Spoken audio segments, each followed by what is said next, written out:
Lo que estoy diciendo es que el título que dice integrales dobles en coordenadas polares, ¿qué quiere decir todo esto? Es, cuando uno resuelve integrales dobles y después integrales triples, se complica muchas veces el dominio o la integral. ¿Ah? Entonces, muchas veces cambiar de coordenadas simplifica y muchísimo el ejercicio. ¿Ah? Entonces, el cambio de coordenadas polares es un cambio de coordenadas que sirve para simplificar mucho los ejercicios. En el apunte tienen un desarrollo que es bien para el cambio de coordenadas polares. Es bien particular para ese cambio de coordenadas. Yo lo que quiero ver ahora con ustedes, que es un poco más difícil, es el título que sigue, que se llama cambio de variables, o cambio de coordenadas, pero bien genérico. ¿Ah? O sea, el cambio de coordenadas polares es un caso particular de algo mucho más general, que es lo que quiero que veamos. ¿Me siguen más o menos con la idea?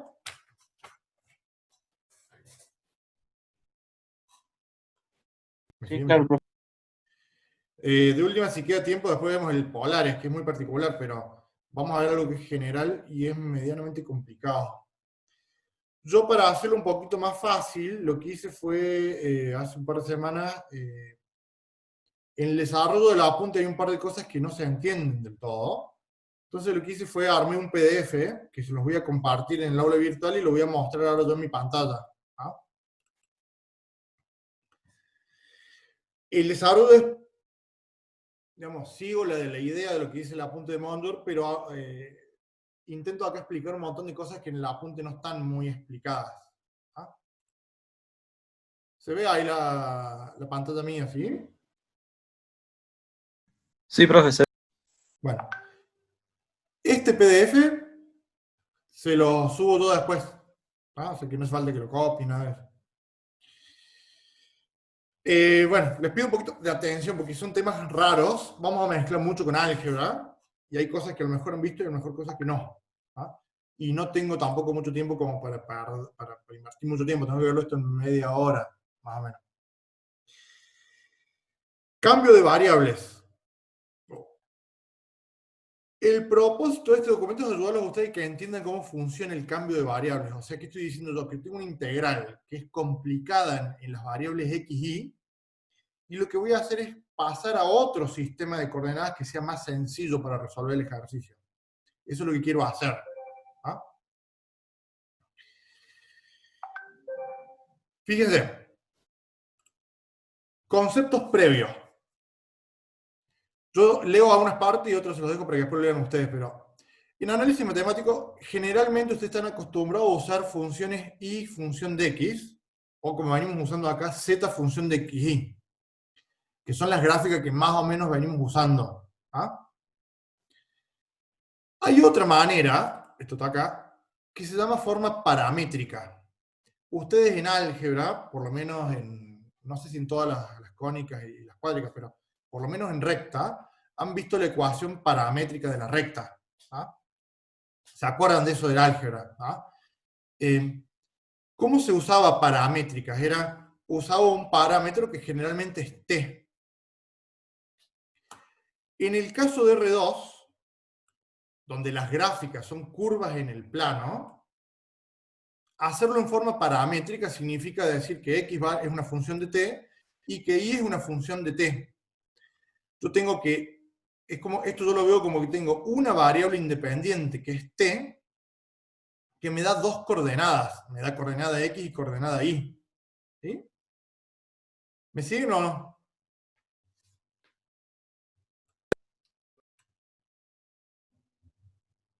¿Me siguen? ¿Me siguen?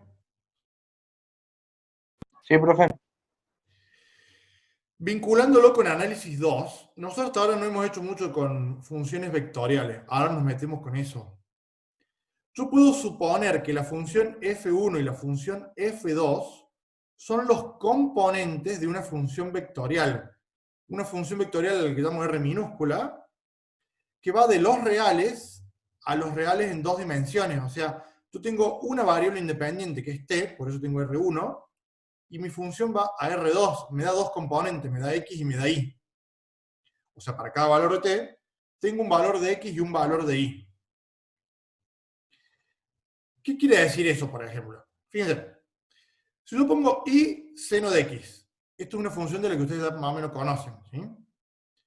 Yo puedo hacer un truquito que significa, ¿qué pasa si yo a X le digo que X es T y que Y es seno de T? O sea, hago un cambio de variable, digo X vale T y si Y vale T, entonces Y es seno de T. Esa gráfica, si yo la grafico entre 0 y 2pi, me da el seno de entre 0 y 2pi, o sea, obviamente me da eso. ¿Ah? Quiere decir que yo puedo graficar, o sea, hago variar t, y para cada valor de t voy teniendo un valor de x y un valor de y. Esto que está acá es un caso muy sencillón de una función paramétrica. ¿Sí? Vamos a ver que funciones paramétricas me permiten graficar muchas cosas, mucho más divertido, mucho más amplio. Ahora fíjense, ¿qué estoy diciendo? Que yo para cada valor de t tengo un puntito, un punto en el plano.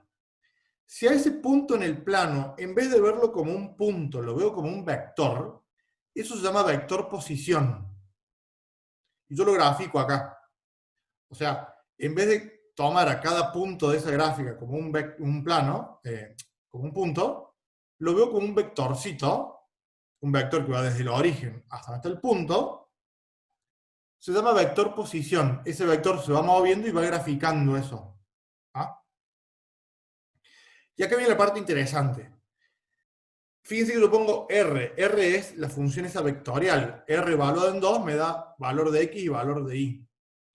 Si yo derivo una función vectorial, o sea, derivo cada una de las componentes, X valía T, y la derivada de T con respecto a T es 1. Y era seno, la derivada de seno es coseno. Si yo si yo derivo una función vectorial y le voy evaluando, ¿qué es lo que permite hacer eso? Me permite a mí obtener vectores tangentes a cada punto de esa curva. ¿Me siguen con la idea? O sea, yo tengo un vector posición, que es el que va desde el origen hasta el punto A, y en ese punto, si yo grafico el vector derivado, me da un vector que es tangente. ¿Me siguen o no?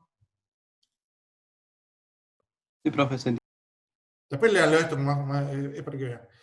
Este ejemplo, que es bastante sencillo, es bastante pavo, pero yo con paramétricas puedo hacer cosas mucho más raras. Fíjense, por ejemplo, ahí yo grafiqué es tipo una espiral. ¿Sí?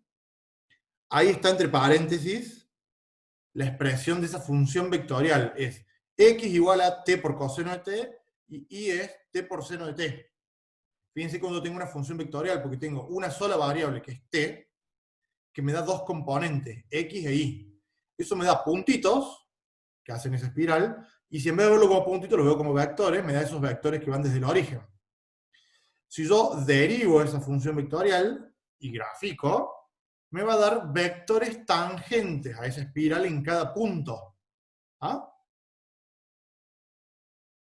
Ahí hice otra, por ejemplo, una hélice. De nuevo, acá están las expresiones de cómo grafiqué esto yo en GeoGebra. ¿Sí? Y la idea es siempre, dándole valor a t, me da el vector posición. Si yo esto lo derivo y lo evalúo, me da un vector que es tangente a la curva. ¿Vamos? ¿Así más o menos? En R3, ahora me voy al espacio, el concepto es el mismo. Con paramétricas es muy común generar curvas en el espacio. Por eso ustedes cuando vieron el álgebra y vieron la recta en el espacio, una de las ecuaciones de la recta era la ecuación paramétrica de la recta. Pero la idea es la misma, yo hago x igual a algo, y igual a algo, y z igual a algo, todo eso es en función de t. Por ejemplo, no sé, x igual a seno de t, y coseno de t, y z igual a t, me dibuja ese resorte en el espacio, por ejemplo. ¿Ah? Eso es como un resorte en el espacio, una hélice en el espacio. Y yo acá quise poner, no sé si lo ven bien, el concepto es el mismo. Si yo evalúo esto, le doy un valor de t, me da el vector posición, o sea, desde el origen hasta el puntito. Y si esto lo derivo y lo grafico en el espacio, me da un vector que es tangente a esa curva en el espacio. ¿Sí?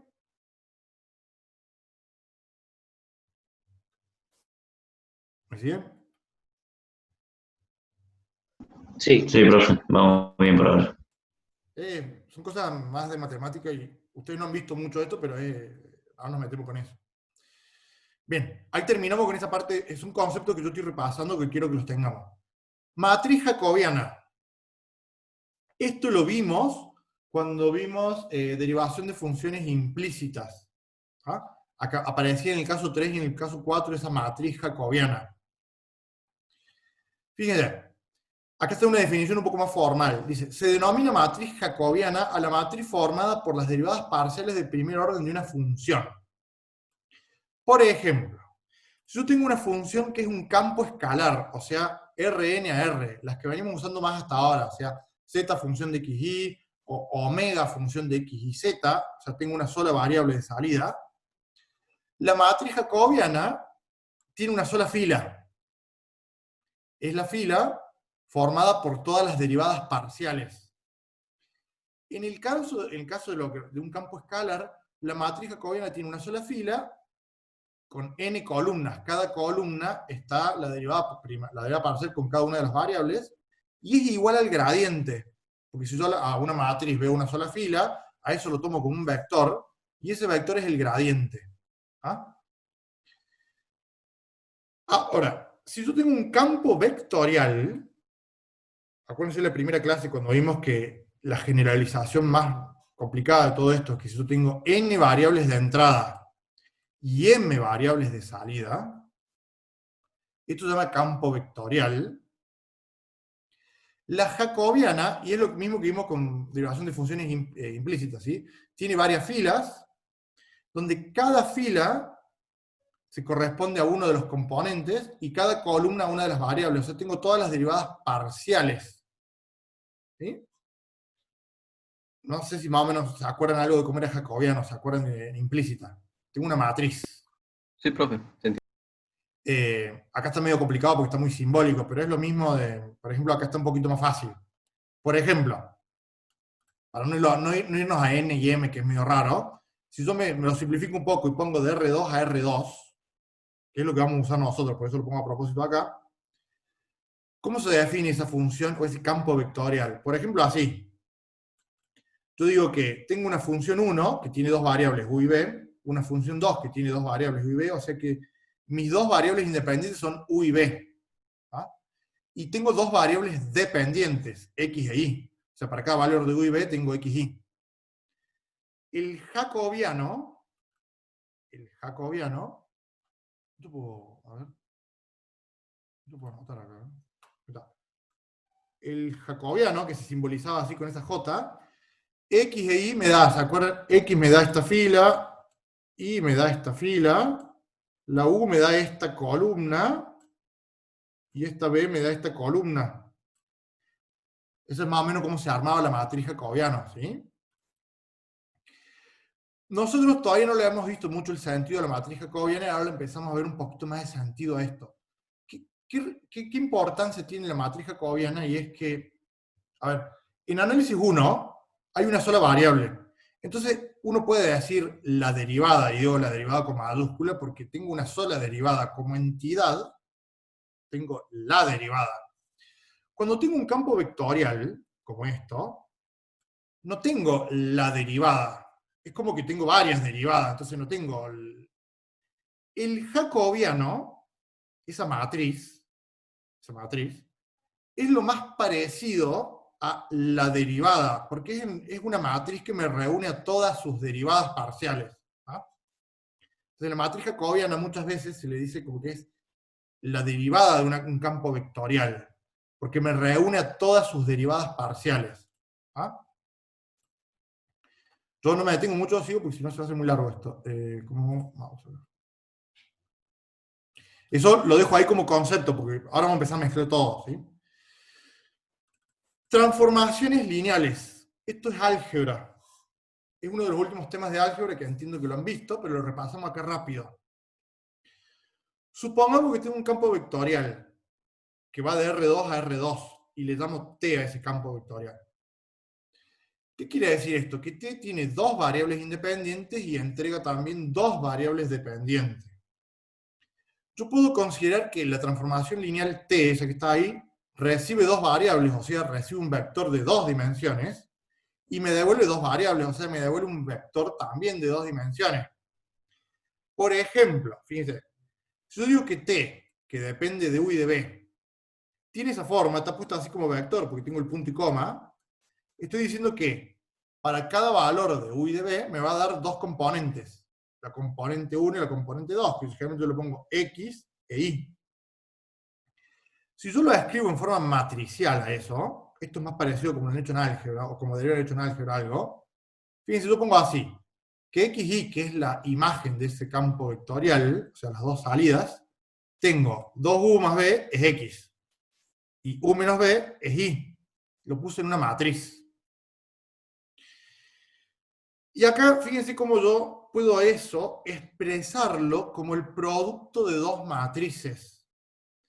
Fíjense, yo no sé si se acuerdan o cómo se hacía esto, pero a ver, no tengo el lapicito, porque tengo el lapicito. Si yo hago el producto de matrices, me queda, la primera fila va a ser 2 por u más 1 por b. Pues se acuerdan cómo es la matriz, este por este más ese por ese, me da la primera fila. Y la segunda fila es 1 por u menos 1 por b, que es la segunda fila. ¿Me sigue más o menos, sí? Sí, profe. Sí. Bueno, esto en álgebra, ustedes le han llamado a esa matriz que tiene los coeficientes, esa es la matriz asociada a la transformación lineal. ¿Ah? Yo no sé, ¿ustedes en álgebra vieron esto o no? Sí, Sí, lo profe. vimos al final, pero un poco por arriba lo vimos. Bueno, claro, ese es el problema. Ahora lo vamos a intentar es ver qué quiere decir o para qué se usa, porque por ahí no se ve rápido, para qué sirve, digamos, ¿tá? Se usa mucho. ¿Qué quiero decir con todo esto? Yo por eso me detengo, porque sé que por ahí no lo tienen claro. Yo estoy diciendo que x e y son funciones de u y de b. Lo tengo ahí, x es esta y y es esa. Supongamos por ahora que las funciones f1 y f2, o sea, estas funciones que están acá, son funciones continuas con derivadas parciales de primer orden, porque ahora voy a meter derivadas acá también, vamos a ver qué pasa. ¿Cómo se come esto? ¿Cómo lo veo a la transformación lineal? ¿Para qué sirve? ¿No? Fíjense, acuérdense que yo estoy tratando de ir a un integral, y en integral tengo dominio, o sea, este es el dominio, va a ser el dominio en integral. ¿No? Yo voy a tender a eso. Supongamos un dominio bien fácil, o sea, un integral cuyo dominio sea ese cuadradito sencillo. ¿Ah? O sea, la variable u va entre 0 y 1 y la variable b va entre 0 y 1. Si yo hago variar u entre 0 y 1 y b entre 0 y 1 y lo meto ahí adentro de la transformación lineal, me va a dar valores de x y de y. O sea, para cada valor de u y b que tome acá, voy a obtener valores de x y de y. Y la transformación lo que me hace es que si yo le aplico todo este dominio a la transformación, se me transforma esa área en otra área. Fíjense, es lo que yo pongo acá. El dominio D representa un cuadrado de lado. 1. O sea, cada lado del cuadrado es 1. Lo pongo a propósito porque vamos a ver qué pasa. O sea, tiene 1 de longitud cada lado. Y el área de ese cuadrado es 1, porque es 1 por 1. ¿Ah? Ahí están los vértices, de los puntos A, B, C y D. ¿Cuál es la idea? ¿Qué pasa si yo al punto A, que tiene como coordenada 0, 0, lo aplico en la transformación y veo qué me da? Aplico el punto B, aplico el punto C y aplico el punto D. Acá están hechos los cálculos, véanlo después ustedes, o sea, reemplazo en la transformación esa que es la que estamos viendo como ejemplo, y fíjense lo que le pasa a esa área. Acá está todavía no pintada el área. Yo estoy diciendo que los puntitos, o sea, los vértices del cuadrado, los vértices del cuadrado que los veo ahí, cuando le apliqué la transformación T, fíjense, el punto A se me fue ahí, o sea, quedó donde estaba. El punto B, ¿dónde está? Se me fue ahí arriba. El punto C se me fue ahí. Y el punto D se me fue acá abajo. ¿Ah?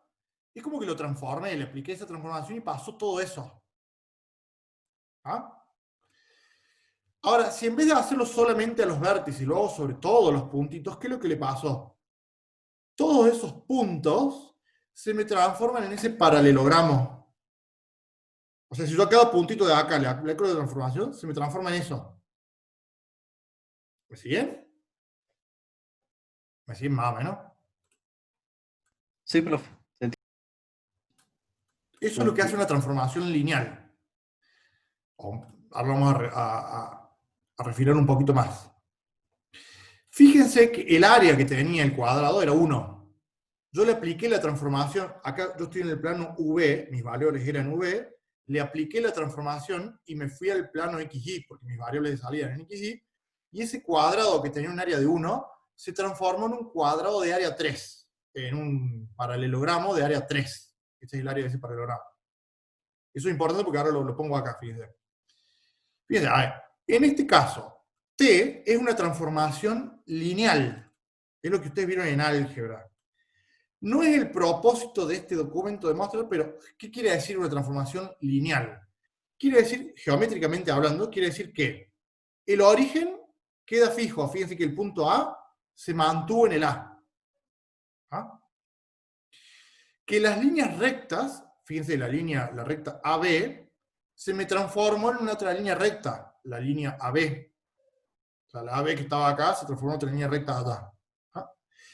Y que las rectas paralelas en el plano V se me transforman en rectas paralelas en el plano XY. O sea, fíjense, la recta AB o el segmento AB y el DC eran paralelos, y allá también el AB es paralelo al DC. Eso pasa siempre que sea una transformación lineal. Una transformación lineal transforma un paralelogramo en otro paralelogramo. O sea, el cuadrado es un caso de paralelogramo, me lo transformo en otro paralelogramo. ¿Sí? Y acá hay una parte interesante, o algo interesante, fíjense. El dominio de, el cuadradito sencillo, tenía un área de 1, un centímetro cuadrado, o lo que sea, una unidad de área. Mientras que el dominio de prima, o sea, cuando yo lo transformé, tiene un área de 3. ¿Ah? O sea que el área pasó de 1 a 3. Se me amplió en este caso. ¿Ah? Se me multiplicó por 3. Y esto es lo interesante, fíjense.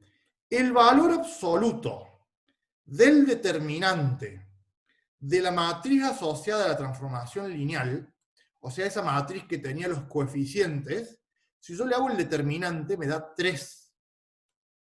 Ese numerito me está diciendo cuánto se contrae o se expande el área. ¿Me sigue más o menos? Sí, profe, se entiende. Esto, yo no los quiero complicar tanto porque ustedes están recién como empezando, pero se aplica un montón. O sea, ustedes, no sé, yo lo vi en otras cosas, digamos, pero por ejemplo, en computación, digamos, cuando ustedes hacen muchas veces en tipografía la letra que es normal y le aplican el italic, que le inclina un poquito, si la letra está definida en forma vectorial, hay una matriz que aplicada a la letra la inclina. Eso es una transformación lineal. Todo lo que hace un Photoshop, o sea, manipulación de imágenes, lo hace, no digo que todo, pero un montón de cosas, con transformaciones lineales. Yo lo que hago es transformar cosas en otras, y fíjense cómo yo tengo que encontrar un modelo matemático que a mí me permita aplicar operaciones a una imagen para transformarla en otra cosa. ¿Ah?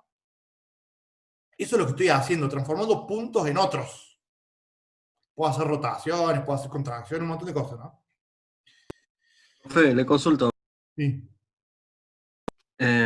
Cuando dice que es 3, ¿significa que se amplió 3 veces el área original? Sí. Claro, se amplió 3 veces el área original. Si acá me hubiera dado, esa matriz me hubiera dado un medio, esa área hubiera pasado a ser un medio, se me hubiera contraído, digamos, ¿no? Se me hubiera achicado.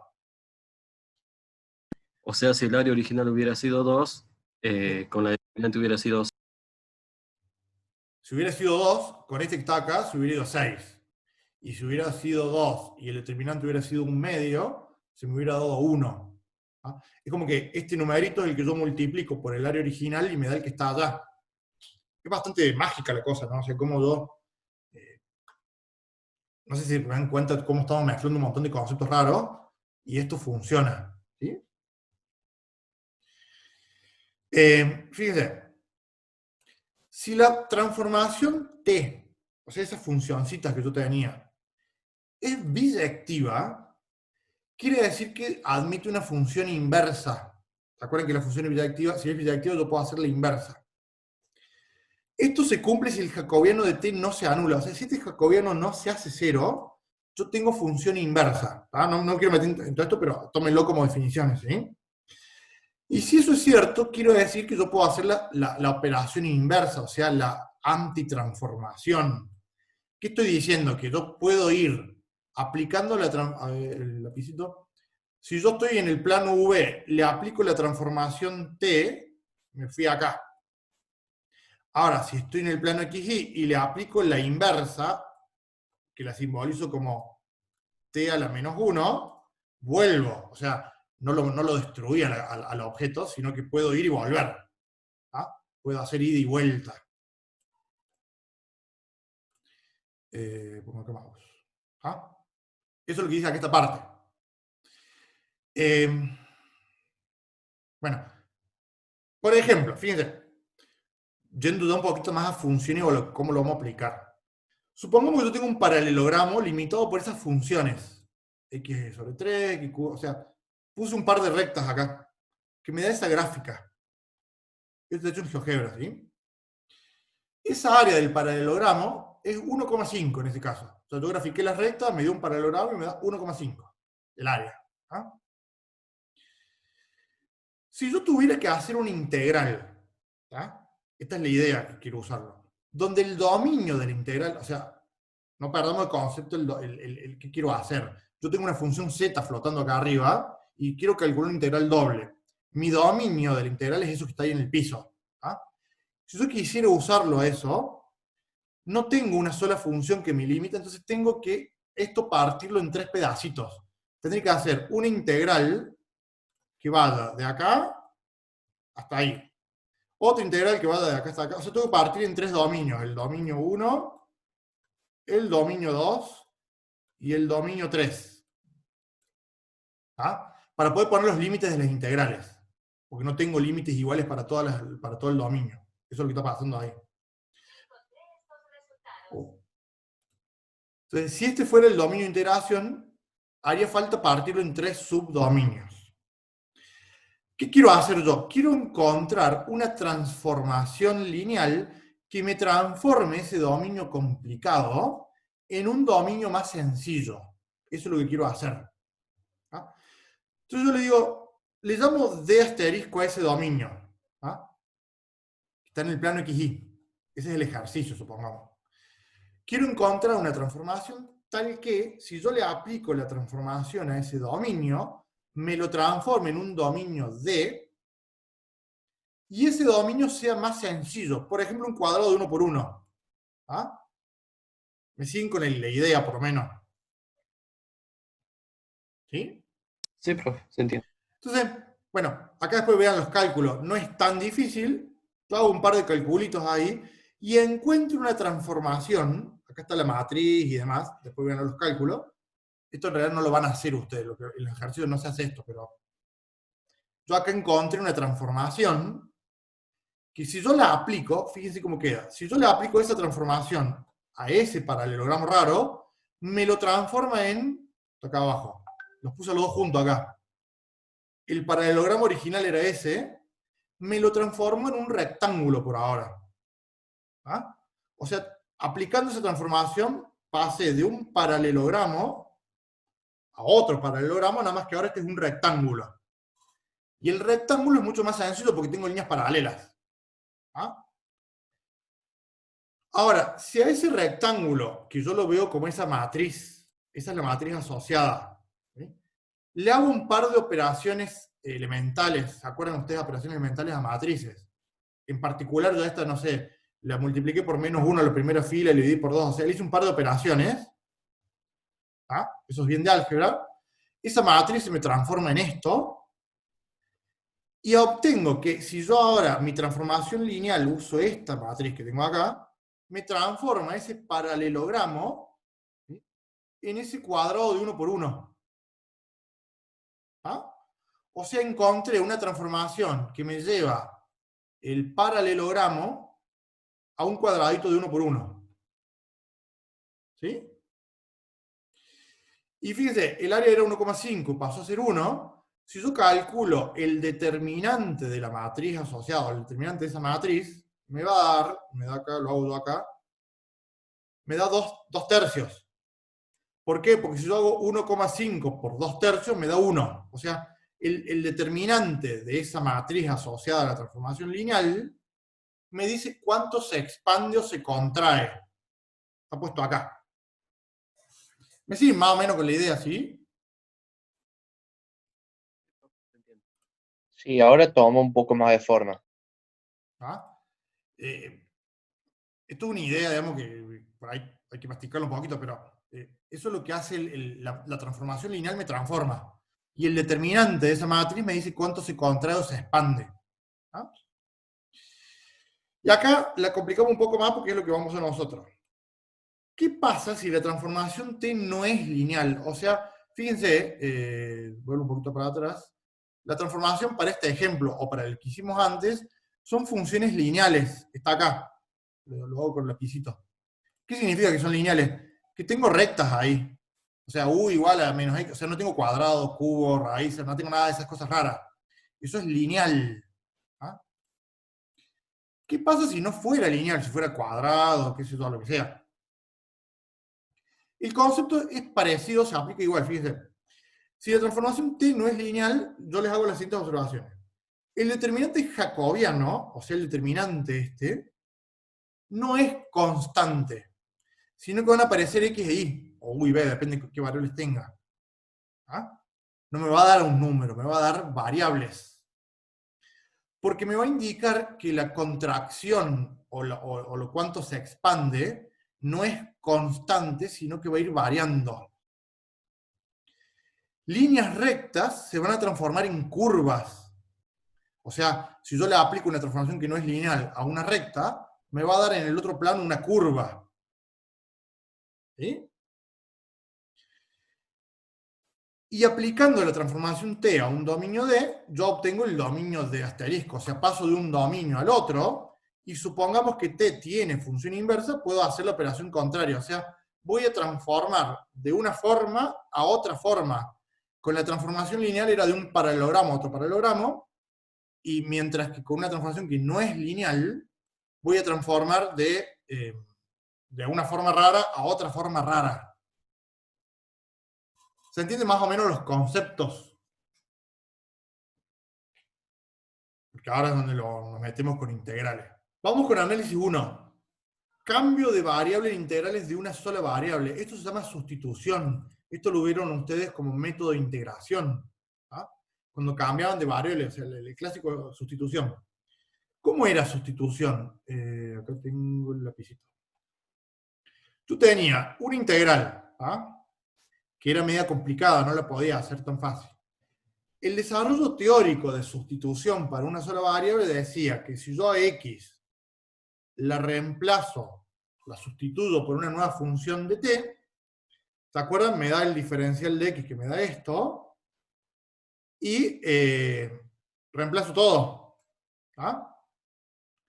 ¿Qué quiero ver yo acá con esto? Fíjense, que cuando yo cambio de variable, o sea, me fui a una variable t, ¿qué pasó?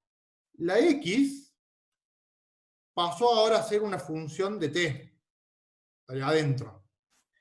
Y por culpa de haber hecho esta sustitución, me aparece en la integral un término nuevo que no estaba antes, que es la derivada de phi con respecto a t. ¿Ah? Eso es lo que hace sustitución.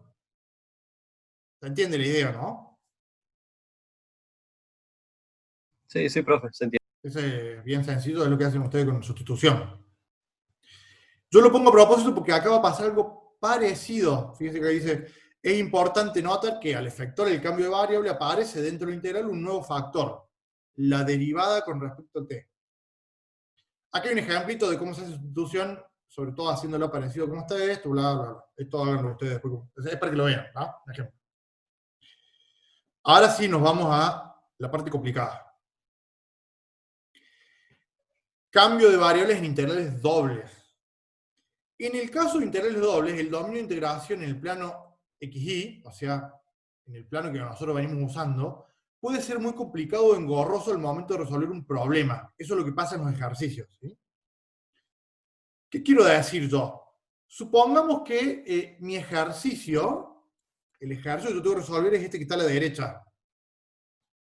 Ese es el dominio de la integral. Y un dominio complicado. ¿Ah? Eso es mi problema.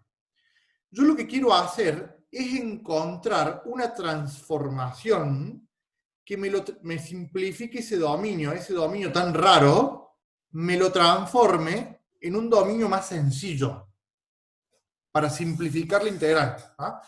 En los ejercicios que ustedes van a hacer con Luis, esto va a pasar, o sea, hay integrales que no se pueden resolver como se las va a dar Luis, o sea, les va a decir, integren esto, y se hace muy complicado. Entonces van a tener que cambiar variables, o cambiar coordenadas, para simplificar el ejercicio. ¿Sí? Eso es lo que quiero hacer. Acá está en el texto, después léanlo, pero yo lo que estoy diciendo es que voy a, con una idea que es bien de análisis, simplificar este problema tomando un pedacito de ese dominio complicado y suponer que la imagen de ese dominio complicado en el plano V, el que está a la izquierda, es un cuadradito o un rectangulito. ¿Ah? Fíjense, acá yo lo hice medio deforme a propósito. ¿Qué quiero decir con deforme a propósito? Ese cuadrado, ese rectángulo que está ahí, que en realidad no es un rectángulo, ahí parece un rectángulo, pero es curvo. ¿Ah? No se nota, pero es curvo. Yo le hice un zoom, y un zoom medio raro, y es en realidad una cosa muy rara. Es un pedazo raro. ¿Ah?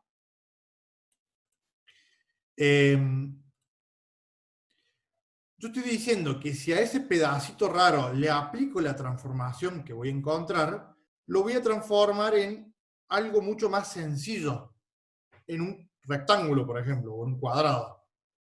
¿Ah? ¿Sí, más o menos? Fíjense, a la derecha tengo el plano XY y a la izquierda tengo el plano V. Eso es lo que yo quiero hacer. Y acá abajo yo pongo, tienen los valores de los puntos. Fíjense, cuando yo tengo el punto U sub 0, B sub 0, la imagen de ese puntito allá es el punto P1. La imagen de este puntito que está acá es ese punto que está ahí. ¿Ah? Y esta distancia es el delta U. O sea, yo estoy diciendo que cuando incremente a U, voy a obtener el punto M2 que me da como imagen ese puntito que está ahí.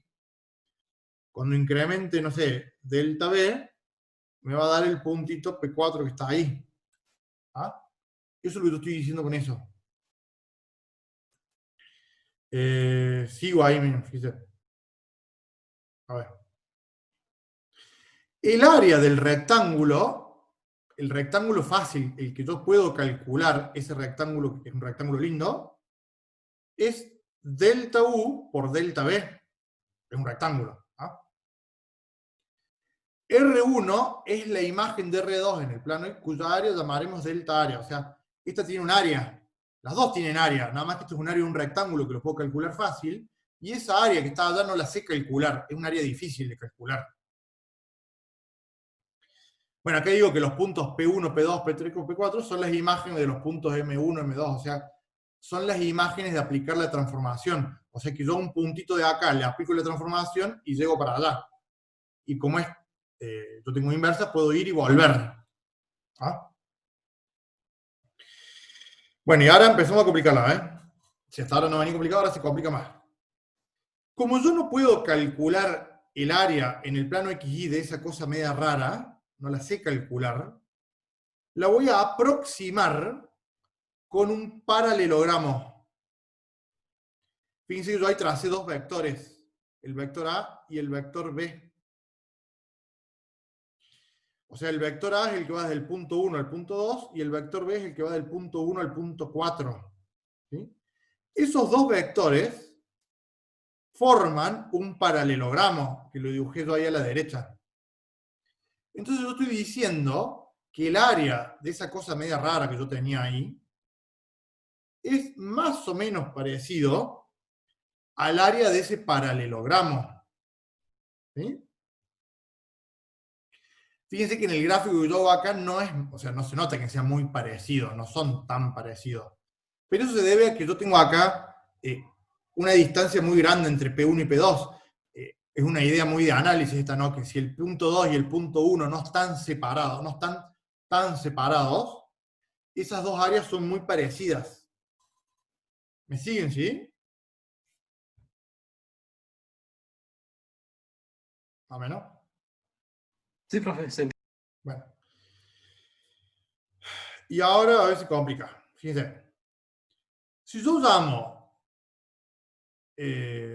pongo acá, bueno, cierro eso ahí, a R, función de dos variables, V, como el vector posición que me grafica eso, o sea, tengo un vector que va desde el origen a cada uno de los puntos, yo puedo definir los vectores A y B como resta de vectores. ¿Se acuerdan que si yo hago la resta de dos vectores, tengo acá un lápiz, fíjense, si yo a este vector le resto este vector, o sea, la resta del vector que va hasta P2 menos la resta que va al vector P1, me da el vector A. Cuando yo resto dos vectores, me da el vector que une las dos puntas. ¿Ah? Y si yo resto el vector que va hasta el punto P4 menos el vector P1, me da el vector B. Esto te he puesto acá arriba. El vector A y el vector B. Téngame paciencia, es un poco complicado de entender, pero lo tienen que leer un par de veces hasta que cierra todo. Fíjese, el vector A y el vector B me quedan como resta. O sea, el vector A, fíjense, el vector A me queda, eso que está ahí. Uy. ¿Ah? Y es una resta donde hay un delta U. Y en el caso del B es una resta donde hay un delta B. O sea, tengo una resta donde hay un incremento. ¿Qué quiero hacer con eso? Que va a aparecer el concepto de derivada acá. Esto lo pongo acá abajo. Notar que las definiciones de A y B, utilizando el vector posición, responden a la definición de incremento parcial. O sea, es una función incrementada en una variable menos la función sin incrementar. Por ejemplo, el vector A es el que está ahí. Tengo función incrementada para la variable U, porque acá está U sin incrementar, mientras que la variable B queda constante.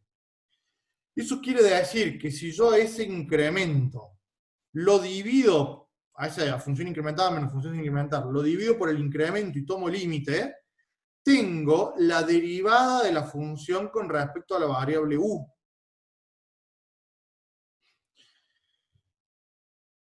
Bueno, yo sé que es complicado porque hay muchas cosas que yo asumo que más o menos las manejan. ¿Ah?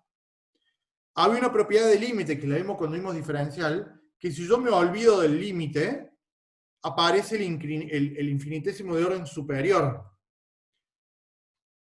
Yo quiero un poquito más rápido porque no nos enredemos tanto, pero ¿a qué llego yo como conclusión de esta parte? Que el vector A es aproximadamente igual a la derivada del vector posición con respecto a U por el delta U.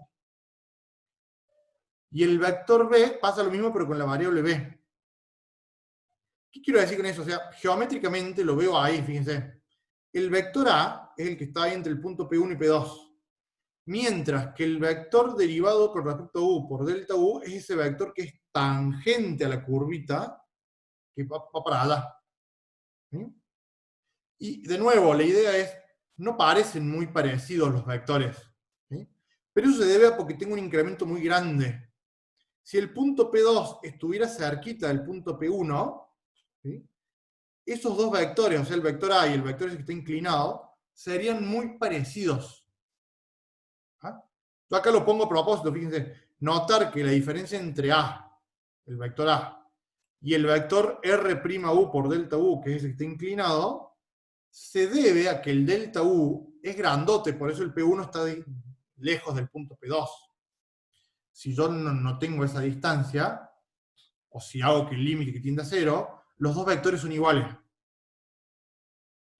Entonces, como conclusión que estoy diciendo es que el área del paralelogramo que formaban el vector A y el vector B, lo voy a aproximar con un paralelogramo formado por esos dos nuevos vectores, R'U por delta U y el otro vector es R'P por R'B por delta B.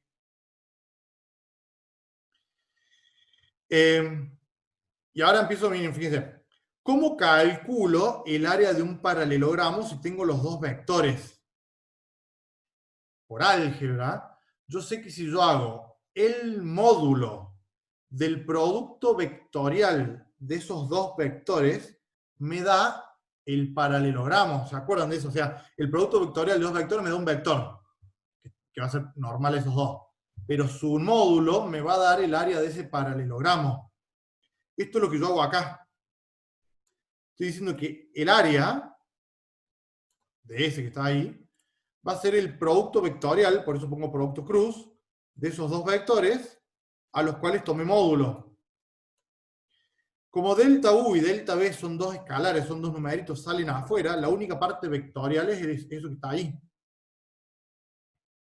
Producto vectorial de dos vectores se hacían, en este caso estoy en R2, pero se hacían, ¿se acuerda? Por más que yo esté en R2, hago IJK, las componentes del vector 1 y las componentes del vector 2.